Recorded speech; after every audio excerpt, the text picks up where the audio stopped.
잔다면 얼마나 행복할까 이런 생각을 하는데 저는 헌당 예배를 마치자마자 또 빚을 또 져버렸어요. 근데 우리 장로님들이 아니 목사님 그 고통을 또 당하시려고 또 빚을 또 지십니까? 그래 하는데 또 감사하더라고요. 아직 젊으니까 감사하더라고요. 어쨌든 여러분 헌당 예배 드림을 진심으로 축복합니다. 그리고 새롭게 세워지는 우리 임직자들, 안수 집사님들, 우리 권사님들 진심으로 축복합니다. 오늘 본문 말씀에서도 그런 내용이 있습니다. 하나님께서는 이스라엘이라고 하는 민족에다가 새로운 성전을 세우기를 원하셨죠. 그래서 하나님은 하나님의 나라로서 이스라엘을 세우시고 그곳에 사울 왕이라는 왕을 세웠습니다. 근데 그가 하나님 앞에 불순종함으로 말미암아 하나님의 뜻을 떠나버린 거죠. 여러분, 우리 임직하시는 우리 임직자들께서는요, 세움받을 때의 마음이 변치 않기를 주의 이름으로 축원합니다. 하나님의 뜻을 저버린 이 불신앙했던 사울왕을 버리고 하나님의 마음에 합한 자를 이스라엘의 새로운 왕으로 세우기 위해서 사무엘에게 특별 명령을 내려서 베들레헴에 있는 이새라고 하는 족장의 집으로 가서 보내서 그곳에서 새로운 왕을 선택하여 세우라, 이런 명령을 하나님이 내리십니다. 1절부터 보면은 우리가 읽지 않았지만 1절부터 보면 이사의 집에 왕을 세우기 위해서 면접을 보러 가는데 이 일은요 반역입니다. 사울 왕의 입장에서 보면 사무엘은 반역을 저지르고 있는 거잖아요. 왜 그렇습니까? 이미 멀쩡히 왕이 살아 있는데 새로운 왕을 세운다고 하는 것은 반역입니다. 그래서 사무엘은 어떻게 보면 목숨을 걸고 하는 일이었어요. 우리 임직자들이요, 여러분들이 세워지는 것, 목사님은 목숨을 건 일입니다.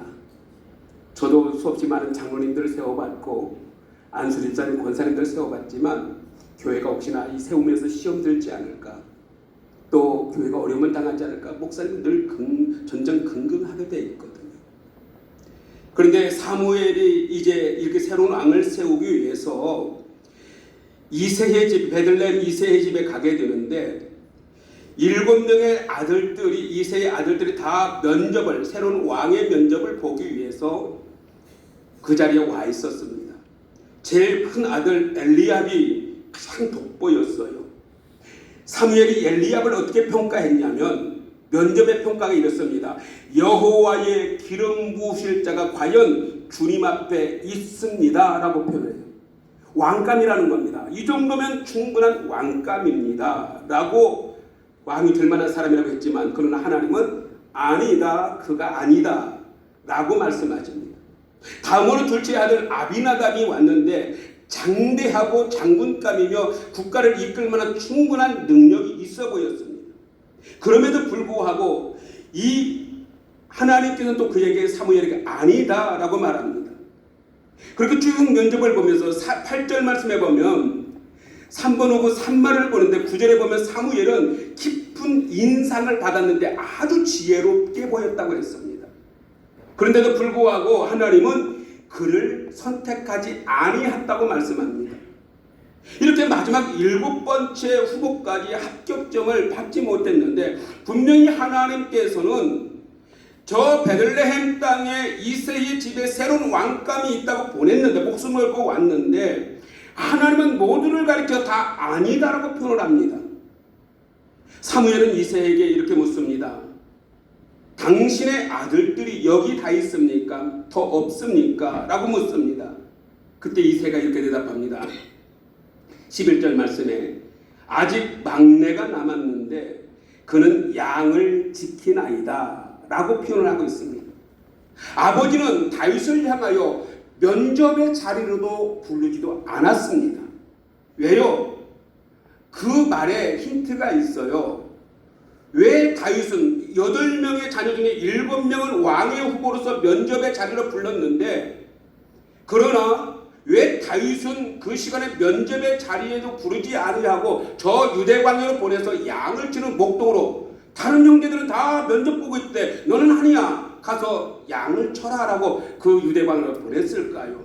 힌트가 있는데 아직 막내가 남았는데 남았다는 표현이 있어요. 누가 남았습니까? 막내가 남았습니다. 그런데 우리의 나라의 환경에서는 막내는 귀염둥이 예쁜 그리고 사랑스러운 아이를 가리켜서 막내라고 하지만 히브리어에서의 막내는 전혀 다릅니다. 여기서 막내가 남았는데라고 했을 때 이 막내라고 하는 말은 히브리어로 하카탄이라는 용어를 씁니다. 하카탄이 있습니다. 그런데 이 하카탄이라는 말의 의미를 살펴보면은 꼴찌, 그 다음에 별 볼 일 없는 새끼. 여러분 굉장히 비하하는 용어가 담겨 있어요.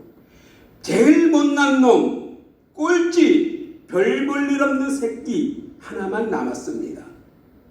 인간의 문화에서 볼 때 아버지 이세의 모습에서 볼 때도 별 볼 일 없는 놈 하나 남았을 뿐입니다. 나머지는 다 왕감일 수 있지만 그러나 아직 하나 남았는데 그놈은 별 볼 일 없습니다 라고 말하죠. 여러분 우리는 이 모습에서 보면서 이세는 다윗을 아직 하나 있긴 한데 별 볼 일 없는 제일 못난 놈, 제일 별 볼 일 없는 놈이라고 표현을 씁니다. 여러분 세상도 그런 것 같아요. 첫째, 둘째, 말째, 잘난 놈, 못난 놈, 금수저, 은수저, 흑수저 이렇게 등급들을 매깁니다. 세상에서 학가탄들은 인정을 받지 못합니다. 이 시대의 대부분의 사람들이 학가탄의 인생을 살아갑니다. 별 볼 일 없는 인생이라고 말하죠. 나 같은 사람이 뭐 저 같은 존재. 아마 우리 권사님들 우리 집사님들 혹시 그런 표현 아니죠? 목사님께서 이렇게 권사님으로 이렇게 이야기할 때 저같이 못난 사람이 혹시 안 쓰셔서 저희 교인들은 다 똑같이 후보로 제가 한 사람 한 사람 면접 봤는데 목사님 저 같은 존재가 무슨 권사요? 그딴 소리 하지 마세요 그랬어요. 왜요? 하나님께서 하시겠다는데. 여러분 이 시대에 그런 학가탄의 인생을 살아가는데 저도 여러분 항상 중요한 것은 사람의 평가에 신경 쓰지 않기를 바랍니다. 주의 일을 하다 보면 사람들의 평가가 나옵니다. 안수 집사님이 되어지고 나면 서리 집사 때하고도 달라요. 권사님이 되고 나면 집사 때하고 달라요. 평가가 달라집니다. 권사 세워놨던 일도 하나네. 왜 뺀질뺀질거려? 자꾸 이런 소리 나올까봐 시험 들어요. 시험 든다고요.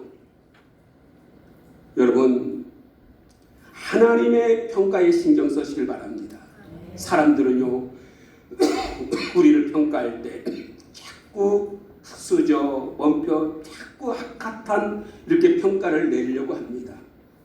오늘 헌당 예배하며 귀한 임직받는 임직자들 여러분, 그리고 이 자리에 함께 있는 예담교회 성도 여러분, 축하해 주러 오신 사랑 성도 여러분, 하나님의 일을 하면서 누가 뭐라고 해도 신경 쓰지 않기를 주의 이름으로 축원합니다. 사람이나 세상의 평가는 그다지 중요하지 않습니다. 중요한 것은 하나님의 생각이 어떠하냐라는 것입니다. 오늘 하나님께서는 학가탄들에게 이렇게 말씀하십니다. 우리 7절 말씀 제가 있습니다. 여호와께서 사무엘에게 이르시되 그의 용모와 키를 보지 말라. 내가 이미 그를 버렸노라. 내가 보는 것은 사람과 같지 아니하니 사람은 외모를 보거니와 나 여호와는 중심을 보느니라. 아멘. 사람들은 교회를 바라보면서도 얼마나 크냐 작냐, 성도가 얼마나 모이느냐, 목사님의 학벌이 어떠느냐, 우리가 장모님을 바라보 세울 때도 아니면 안수집사나 권사님들 세울 때도 우리는 자꾸 그래요. 그러나 여러분 그렇게 등급을 따라 대우하고 평가하지만 그러나 하나님은 절대로 우리를 그렇게 평가하지 않으신다는 것입니다. 나 여호와는 중심을 보느니라. 사무엘은 광야를 누비며 양을 치고 있는 누구도 주목하지 않았던, 아버지마저도 주목하지 않았던 막내 학갓돈 다윗을 데려오라 합니다. 아무도 주목하지 않았던 다윗을 하나님이 찾아내신 것이죠. 누가 저 유대 광야에 있는 다윗을 찾아냅니까? 아무도 찾아내지 않을 때 하나님은 그곳에 있는 다윗을 찾아내십니다. 우리에게 주시는 말씀이 뭡니까? 하나님은 우리가 어디에 있든 어떤 형편에 있든 어떤 상황에 있든 돈이 많든 적든 잘생겼든 못생겼든 많이 배웠든 못 배웠든 저 광야에 있든 우리를 찾아내시는 하나님이십니다. 그리고 그에게 성령의 기름을 부어주시고 그리고 언제든지 우리를 사용하시되 중심에 세우시기를 원하십니다. 여러분 보세요. 다윗이 나타나자마자 사무엘에게 하나님께서 뭐라고 하셨는지 보실까요? 이제 유대 광야에 저 있던 다윗을 찾아내십니다. 그리고 그 면접 자리로 불러내십니다. 그때의 12절 말씀에 이렇게 말합니다. 이에 사람을 보내어 그를 데려오매 그의 빛이 붉고 눈이 빼어나고 얼굴이 아름답더라. 여호와께서 이르시되 이가 그니 일어나 기름을 부으라. 이가 그다. 이는 아니다. 이는 아니다. 7명의 형제들에게는 이는 아니다 라고 하셨던 하나님께서 다윗이 나타나자마자 하나님이 이가 그니 그에게 기름을 부어라. 예담교회 성도 여러분, 임직자 여러분, 그리고 함께 계신 모든 예배자 여러분, 아무도 우리를 세상에 알아보지 못해도 하나님은 우리를 알아보십니다. 하나님의 일을 하면서 사람을 의식하지 마세요. 누가 뭐라고 할 것인가 걱정하지 마세요. 하나님은 알아보십니다. 저는요 아주 젊었을 때 30살에 처음으로 지금 섬기는 교회를 제가 30년째 섬기고 있는데 전도사 때 그곳에 갔거든요. 지금 30년째 목회를 하는데 저 충청도 청주에서도 가장 오지인 강회면 연제리라고 하는 마을에 딱 갔는데 7명 정도 성도들이 딱 앉아있는데 아주 시골에. 그래서 어느 분이 저한테 물어봐요. 그분이 공군 비행사신데 목사님, 전도사님, 제가 있던 교회 그 집사님이 안수 집사님이신데 집사님, 목사님 어느 교회로 가셨어요? 했더니 저 연제리 말에 연제교회로 갔더니 거기는 비행기로밖에 못 가는 곳인데 어떻게 가셨어요? 그러더라고요. 제 아내가 너무 힘들어서 도망가고 싶은데 버스도 안 다니고 하도 길에 뱀도 많고 그래서 못 도망갔대요. 지금 이야기하더라고요. 여러분 그런 저희 교회가요 지금은 청주시에도 내놓으라 할 만큼 우뚝 서 있는 교회로 성장해 있는 모습을 보면서 이 말씀이 그때 너무너무 감격이었어요. 여러분 하나님은 찾아내셨고 그에게 기름을 부으셨어요. 그리고 그에게 하나님께서 놀라운 일을 이루셨어요. 사랑하는 성도 여러분, 하나님의 주목받지 못했던 핫같은 인생 다윗을 불러 축복하시니 그 인생이 어떻게 변하는지, 기름을 붓자마자 세움을 받고 기름을 붓자마자 어떤 역사가 일어났는지 보세요. 13절 말씀에 띄어 있을까요? 안 띄어 있죠? 띄어서 우리 임직자들 한번 큰 소리 읽어볼까요? 함께 있습니다. 시작. 사무엘이 기름 불병을 가져다가 그의 형제 중에서 그의 귀에 부었더니 이날 이후로 다윗이 여호와의 영에 크게 감동되니라. 사무엘이 떠나서 라마로 가니라. 기름 불병을 붓자마자 안수하자마자 성령의 영이 그에게 임하였다. 여러분 우리 임직자들이요 사람에게 세움받은 것 같고 목사님에게 세움받은 것 같고 이렇게 한 것 같지만요 하나님의 기름 부으심이 오늘 여러분에게 주어질 때에 여러분의 하나님의 영이 충만한 은혜가 있어 하나님의 놀라운 일을 행하는 귀한 임직자들이 되시길 바랍니다. 헌당 예배하는 이 우리 수원 예담교회도 이 수원 예담교회 수원 지역에 여기서 머물 것이 아니라 정말 세계 선교를 위하여 쓰임받는 그러한 교회가 되기를 소망합니다. 변두리 인생을 찾아내어 기름 부으니까 성령에 크게 감동되니까 성령에 감동된 다윗이 그때부터 어느 정도 두각을 나타냅니까? 성령의 기름 부음 받았던 다윗은 이제는 골리앗 정도는 아주 가볍게 물리쳐요. 돌멩이 하나 갖고 그를 물리칩니다. 이게 성령의 감동을 받은 자의 능력입니다. 오늘 임직자 여러분, 나의 연약함, 나의 하카톤의 모습, 나의 별 볼 일 없는 모습에 자꾸 초점이 맞추어지고 누구 평가하는 소리에 귀를 기울이고 이 소리 저 소리 다 듣고 시험 들고 넘어지고 꼭 인증 맞추고 시험 들고 떠나는 사람들이 반드시 생기더라고요. 왜? 자꾸 다른 소리, 안 들리던 소리, 지금까지는 못 듣던 소리가 인증받고 나면 들리거든요. 그때에 우리는 시험 들었다, 삐졌다, 삐지만 나만 손해다. 여러분, 그런데 이렇게 성령의 영에 붙들려고 하나님의 음성 들으니 하나님께서는 그에게 큰 능력을 부어 주십니다. 사랑하는 성도 여러분, 오늘 임직자 여러분, 하나님은 마음의 중심을 보시고 찾아내십니다.